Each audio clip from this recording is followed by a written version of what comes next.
So, Yes, start. welcome back to another episode of. Breaking Palatau. Okay. Bro, did you see the comments on our videos I and just YouTube wanted channel? to ask. Yeah, just wanted to ask. From your end, you got any feedback? What's the best feedback you got from your end? I think the best feedback was everything's good. And of course, we saw a lot of haters. The haters is, of course, you know who lah. Mm. Those we actually criticize. These trainers and these fitness influencers. Which means we are doing a damn good job. Yes. And one of the comments was like, "You're doing good." It goes something like, "Oh, you're doing good, but please mind the language." Yeah, mind the language. We will fucking not. Why?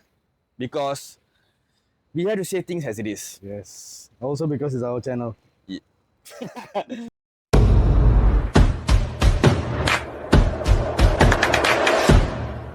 Cheers, bro. Yes. Okay, so today's topic is about. Oh, before that, I want to say something. Number one, in this episode, I just want to say that I'm on 3 hours of sleep. Oh, great. So my brain might not be functioning. So brain for brawn might not be brain. Yes, brain for brawn might not be braining. And second of all, a feedback that I received was I and Naresh are agreeing with each other too much.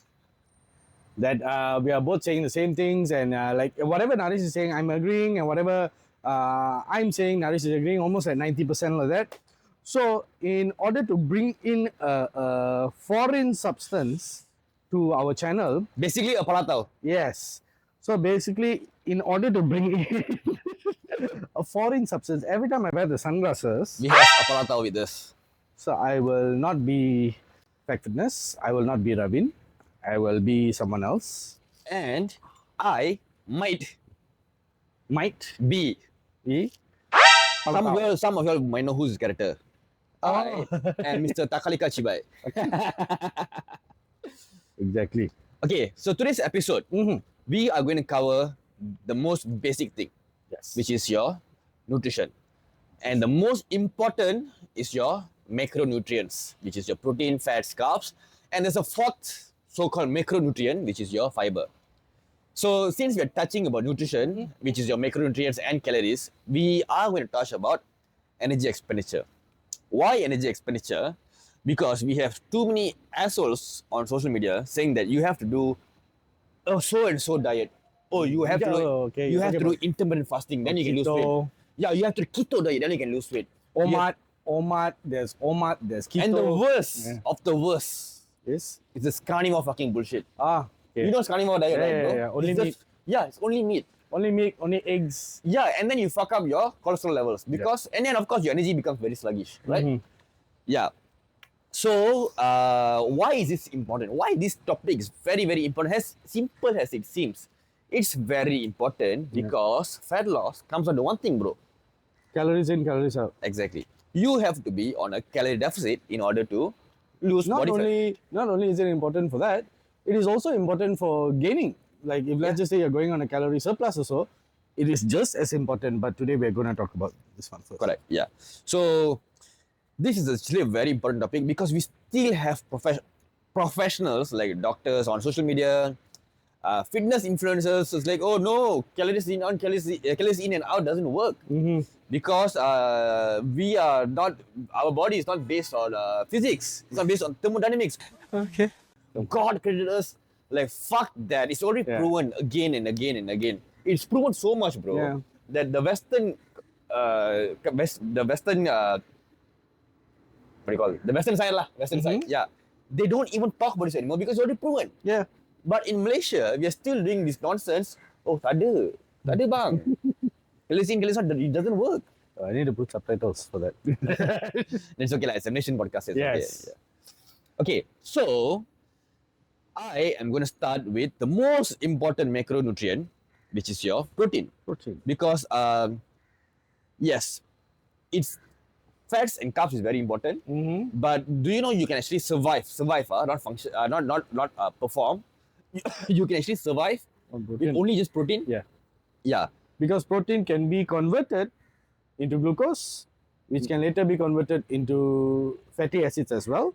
It's a very tedious process, but it can be done. It can be done. And when you know when things are when your red light is ticking, right? Yeah. It can be done. So to keep it very simple, bro, protein, it builds muscle. Uh-huh. It's important for your hormones. It's important for your hair.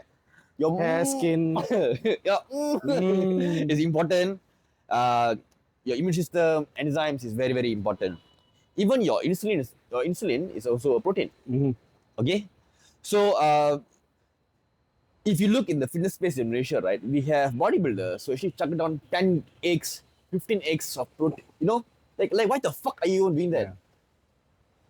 Bro, do you know how much protein do we actually need to maximize muscle protein synthesis or to Okay. build muscle lah? Yeah, if you're for building muscle, then I would say by lean mass, it's 1.8.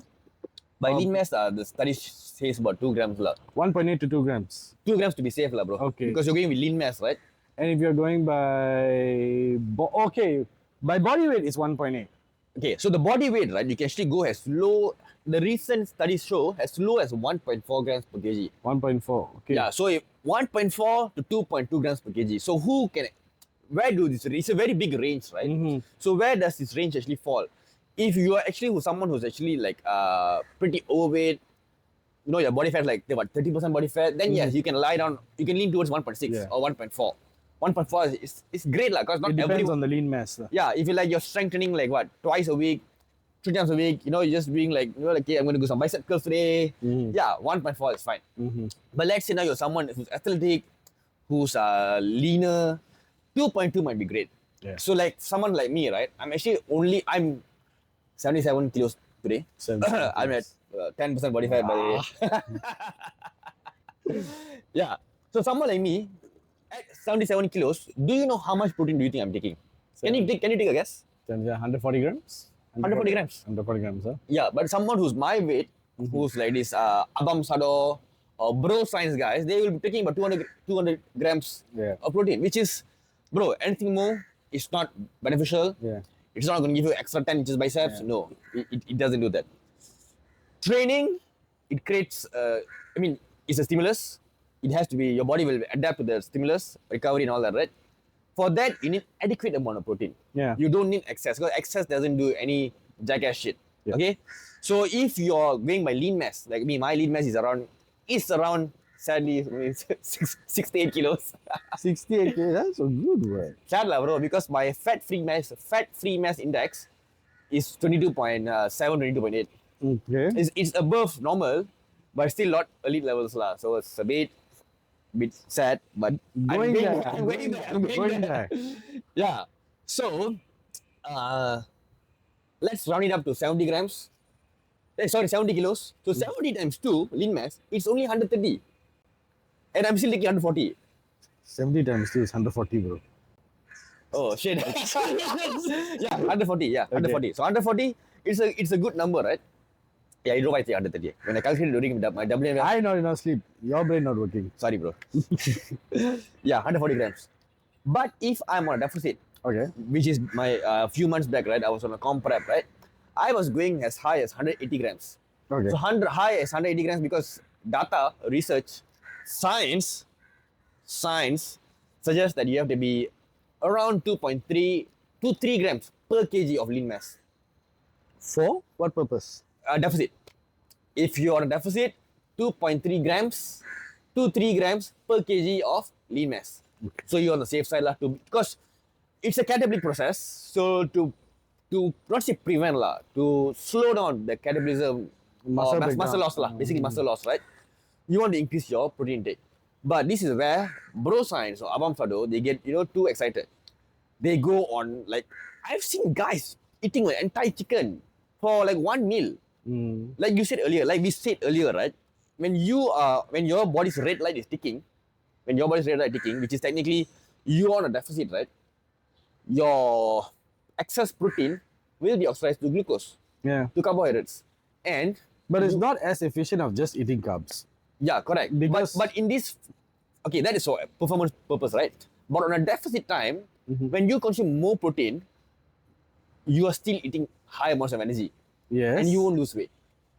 That is why this keto diet, right? You have to be on a very strict protein intake, because your body is already detecting this lack of carbs. Mm. And when there's a lack of carbs, your protein is like just waiting to become carbs. So Yeah. that's why it's you can do keto diet lah, but then It's not efficient lah.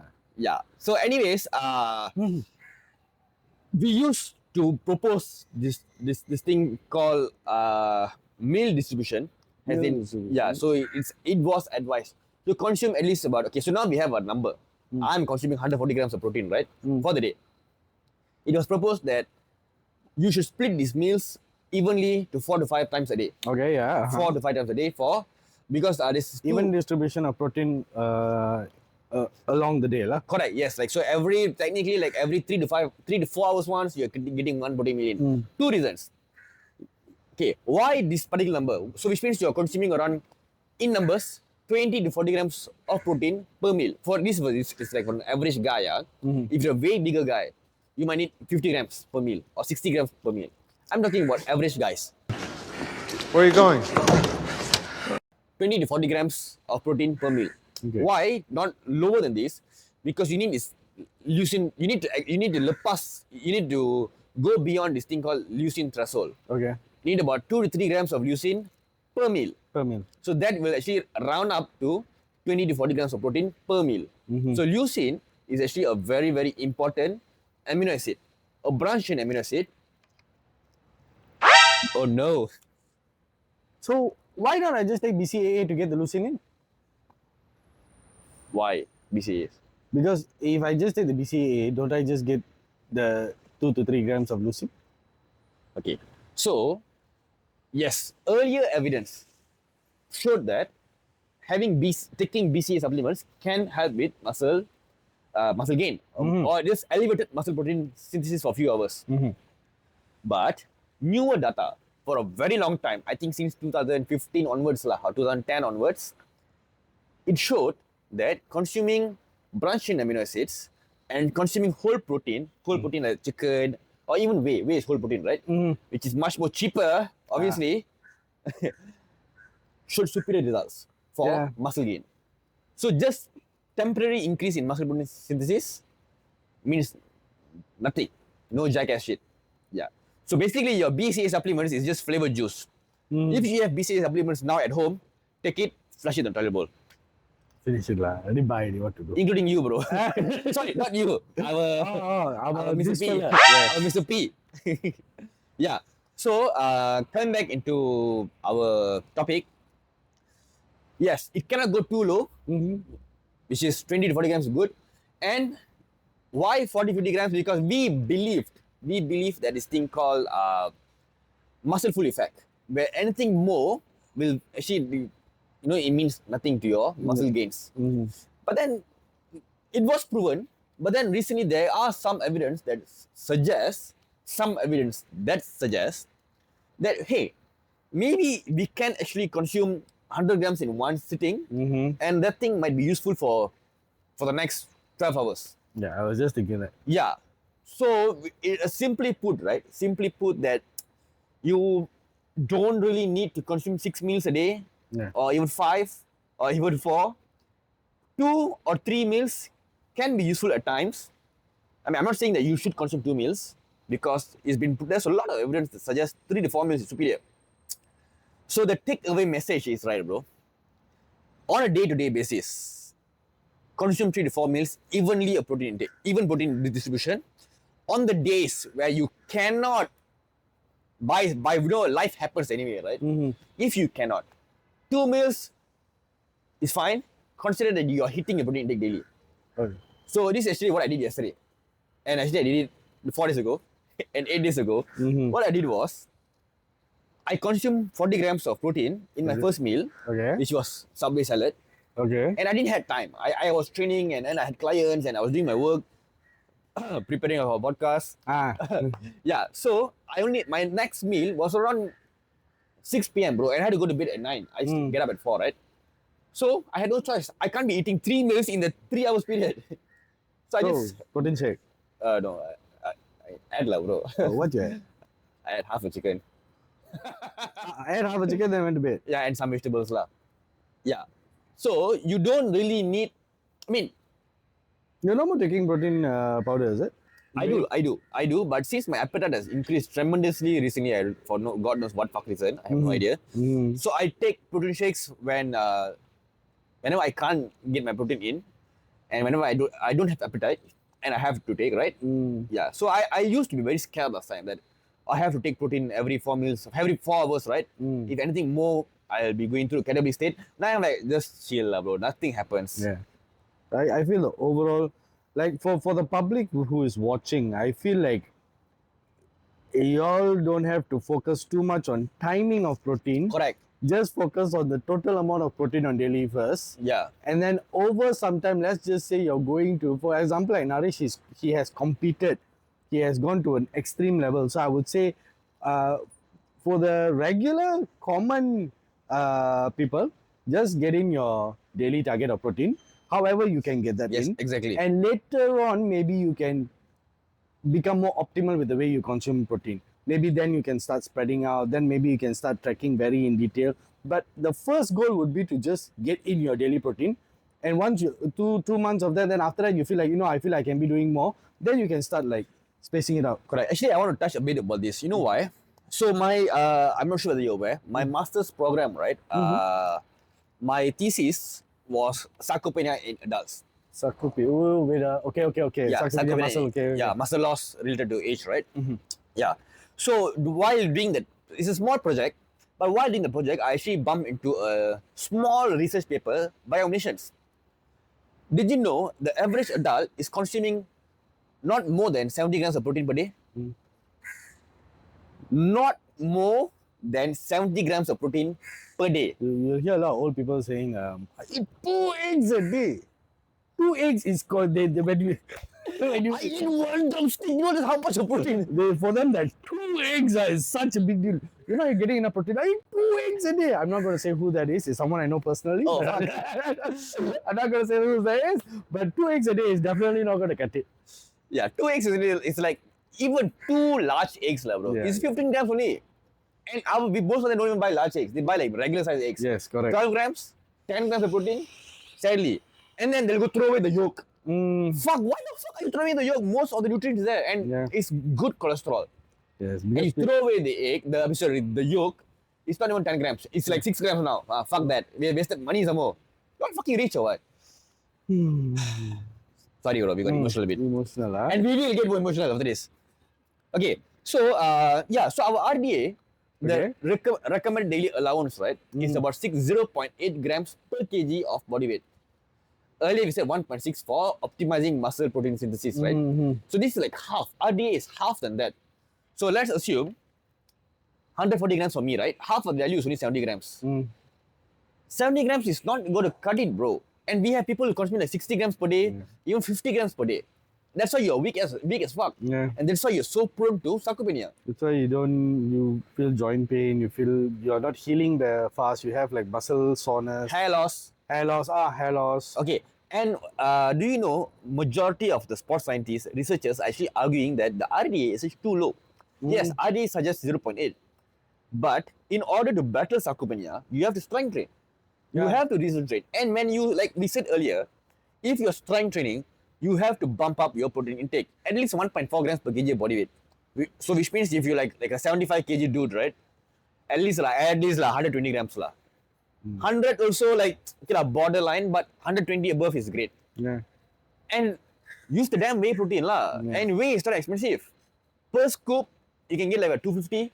I'm not talking about expensive brands. We do have some local brands, which is actually safe. They are third party tested. I don't mention brands because this is not a sponsored podcast. It's So 120, and from my experience dealing with clients, females struggle to hit the protein intake. Definitely. Yeah, so please take the whey protein. You won't become bulky. You won't become manly by taking whey protein. Because you don't have the testosterone like men to actually Become bulky. Yeah, females who are actually bulky, they actually do take testosterone. Extra, I mean steroids lah. Yeah, they do take some form of steroids to actually look like men. Naturally, it's very hard. Naturally, it's hard for men to look like that. No, actually, they don't try to look like men. It's for competitive purpose. Yeah, competitive purpose. Bro, I actually get very fucking annoyed when people say, people like clients like, oh bro, I don't take whey because I don't get too bulky. Say, day, I'm trying to be bulky. I cannot be bulky. It's also that they're going to train for like 2 weeks and suddenly get bulky like that. Bro, I'm training for 17 years. Yeah. I'm trying to be bulky. I cannot get bulky, bro. Yes. So and I'm trying to optimize every single shit. Mm-hmm. So imagine you just started training 2 weeks ago. Then again, you also, I think your body has adapted to a point where for you to gain like what 1 gram, 1 kilo of muscle is going to take you quite some time, right? I think it'll take like that 10 years for 1 kilo muscle. Because like, okay, this you shouldn't touch on this first, huh? What is it about? The newbie gains and compared to you. Maybe next episode lah. But if you just want to go by a bit, Basically, when you start gymming, you can gain more muscles than after a person who has 17 years training. Basically, that's what I'm going to say. So, in the earlier stages of training, you can gain more muscles. Correct. And what were you talking about just okay, now? so let's go back to RDA. Yeah. So like you said earlier, right? You don't really have to bother much about your protein. I mean your protein distribution. You don't have to optimize anything yet. Hit your daily protein goal. Yeah. And your protein source is going to be majority of us we are omnivores, right? Majority of us we eat fish, we eat chicken, we take eggs, and of course omnivores means you're also taking plant-based protein, right? So there used to be this scare where plant protein is not complete protein and it's not high quality protein. There is some truth to it and there is some myth to it. So the most complete plant protein is soy protein. Yes. And bro, It's the highest in the BCAA. yeah, it's very high. The bioavailability of your, I mean, okay, so what is bioavailability, right? When you consume But if I take soy, I get man boob. oh no. Okay, so so soy has a thing called phytoestrogens. Yes. It has almost very similar structure to estrogens. So some of the palatas out there, there was even one palata where she called me out saying that how can you take soy? Soy is so and so. I'm like, oh, fuck that. As long you call me out with no signs. But phytoestrogen is not estrogen. The structure looks very similar to estrogen, but it's not. It actually has very, very weak estrogen properties. And we also have short-term trials, long-term trials, I mean clinical studies, that those who actually took high amounts of soy, they do not have declining testosterone levels. So then what causes this man boobs? Man boobs is caused by shitty-ass lifestyle, because you are fucking smoking every day, you are fucking drinking alcohol every day, with, chugging on, hyper-palatable foods like burgers and chips, you get man boobs. Yeah, true. And then when you drink so much alcohol, your testosterone levels decline, you are possibly producing estrogen as well, because right, testosterone can convert to estrogen, right, on certain levels, right? Yeah, that's why you probably have man boobs. And of course, some children that go through puberty, right? They do have some testosterone converting to estrogen and they get this breast tissue, right? Correct. But yeah, your gynecomastia as an adult is because of a shitty ass lifestyle. True. So anyways, yeah, so soy protein is actually a very good protein source. Yeah. You don't actually get that good amount of protein and the availability. Okay, so bioavailability, right, is you eating something and getting it, because your body can digest it and just throw it away. Your body must digest it and take it into your system. So that is the bioavailability. Okay? And soy proteins is quite good compared to other plant-based source. Yeah. And of course our animal proteins bioavailability is quite high as well. The chicken and all that, right? Because our animal protein has very low fiber and all this. So this fiber actually binds to it. That's the problem. So soy protein, complete protein, but other protein source in plant-based food is actually equally good as well. Because if you take only bioavailability into account, you miss a lot of benefits of it. Plant-based protein actually, bro, has a lot of fiber, lot of your minerals, a lot of your vitamins. Like, yeah, of course, like, you don't have to struggle to get your fiber in. Hey, if you're Indian, be proud, okay? Because your lentils, your purple, what else, bro? Your ulunde, all this has a lot of benefits. Fiber. Fiber, minerals, your vitamins. Yes, a lot of vitamins. A lot of, what they call that? Flavonoids? Micronutrients. Micronutrients, yeah, right. So, And we have some data recently suggesting that, okay, you know what, maybe bioavailability is not really a problem. You can actually get equal amounts of benefit if you just consume a vegan diet. Yeah. But the problem comes where some vegan protein, it doesn't have a complete amino acid profile. So it might miss out one or more important essential amino acids. Yeah. Like it might not have leucine, it might not have isoleucine, it might not have valine. Valine. Yeah, this kind of stuff. So you have to mix and match your diet. So let's say now, if you're a vegan, the best bet is mix and match your diet for every meal. That's the best thing you can do, because like I said, right, you need about 2 to 3 grams of leucine per meal to stimulate the MPS. So if it comes to vegan, when it comes to vegan, maybe BCAA or EAA has its role. Maybe. Because like I said, vegan protein, it lacks most vegan protein except for soy that I know of. So yeah. Yeah, it lacks one or more essential amino acids. Because the soy's point, I think, is almost 1 in the PDCA. I Almost forgot 1. lah, bro. Yeah. Actually, I do have a friend, a bodybuilder, Mr. Prabha. He's Mr. Malaysia in 2013, kalau tak silap. Mr. Prabha, if you're watching this, you're an inspiration for many people. He turned vegan, bro. Okay. And I think this guy is like maintaining 5% body fat. Like, bro. No, And he doesn't take supplements. maybe I have never told you this. I have gone vegan for 3 months. For religious purpose? For no actual purpose. I just wanted to try Test it. it out, yeah. I was just trying it because that time I was like, taking in some information. I was like, oh my god, animal cruelty. So I was like, no more eating animals. It lasted for 3 months. But in the 3 months, You saw a lot of good changes. your poop don't float. Your poop is very healthy. Blood flow is lancha. So blood flow lancha means it helps with a lot of things. Trust me, it helps with a lot of things. And you don't sleep that much. You don't feel lethargic. You feel very fresh. I feel that this has a lot to do with the food thermic effect. How much when you consume meat, you need to burn. You need to use more energy to We burn. will touch about this thermic effect of food later, lah, bro. Later, okay. But I felt very light.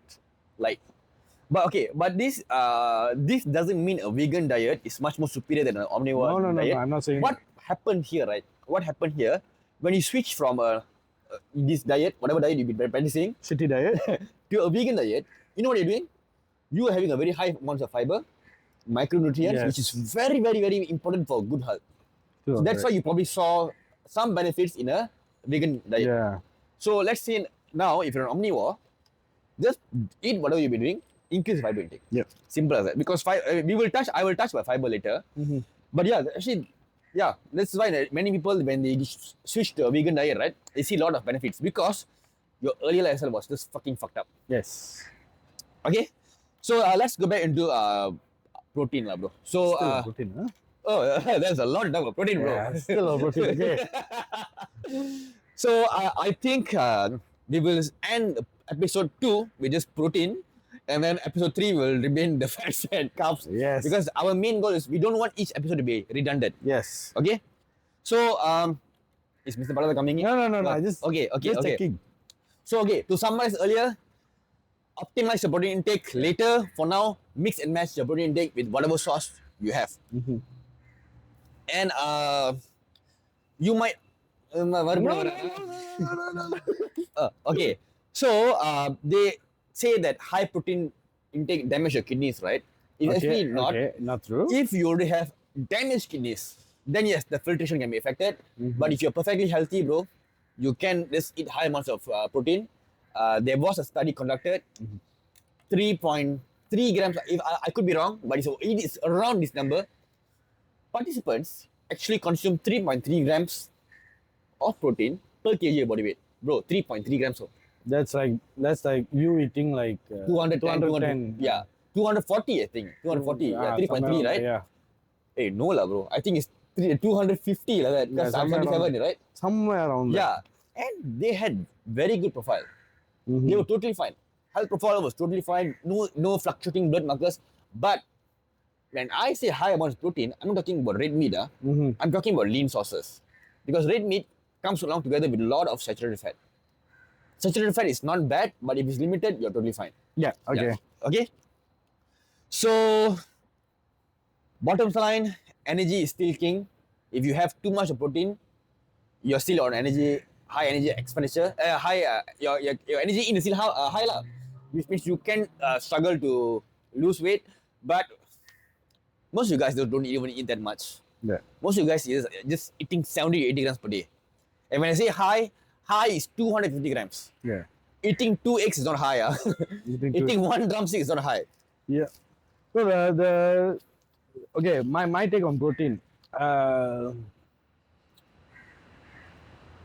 Getting your protein from natural sources like eggs, chicken, turkey, and all this is Fish. enough. Fish. I don't eat fish. That's the reason I didn't mention it. Hate fish. Eat your fish, bro. You need omega 3s. The omega 3s, yes, I know. You're gonna talk about omega 3 later, right? Yeah. Later, as in the next episode, I think. Yeah. Okay. But the main reason why when we consume protein, it turns into amino acids in the body, which is in charge of healing you for your hair, for this, for that, and then you have the 3 amino acids, which is 3 branch amino acids. branch chain amino acids, which is isoleucine, leucine, and valine, which works for the muscle and so on. So, what I'm trying to say is, my brain is not working. Your brain is not braining. Yes, brain is not braining, but basically, don't focus too much on supplements. Try to get it from natural foods, and protein is important. Speaking about supplements, bro, I think we will end this session with this. Speaking about supplements, not only your branched amino acids, you don't even need your essential amino acid supplements. Yeah. You don't need your branched amino acid supplements. Why do they call it? Why do they call it essential amino acids? Is because your body can't make it. Your body can make the rest. You have like I think 20, 21, 20. 20 amino acids, 20. 9 essential, 13 non-essential. In that 13, we have I think almost half, which is conditionally essential. Meaning on certain conditions, your body needs a bit extra, like when you're sick or repairing tissues and all that. So there's 9 essential aminos you need to get from food. So that's why they call it essential amino acids. So and one more thing, EAA and BCAA is not different. BCAA is inside EAA, so don't take both of it. It's a waste of money, but if you got extra money and you want it, go ahead. Expensive juice. Yeah, if you want expensive juice, go ahead. Give us lah. We need the money. Yeah, but you can still take whey, and whey is not a must because whey is just convenience lah. Taking whey alone, it won't make you to gain weight. So it won't make you to gain muscle mass. So to summarize everything, you don't need supplements. Whey is helpful. If you cannot hit your protein intake with whey, especially girls, you can with food. Whey is not steroids. Whey is not steroids. And for majority of people, 1.4 to 1.6 grams per kg body weight does wonders. If you're strength training, 1.6 to 2.2 grams per kg body weight will do wonders. With that, episode 2 is done. See you in episode 3.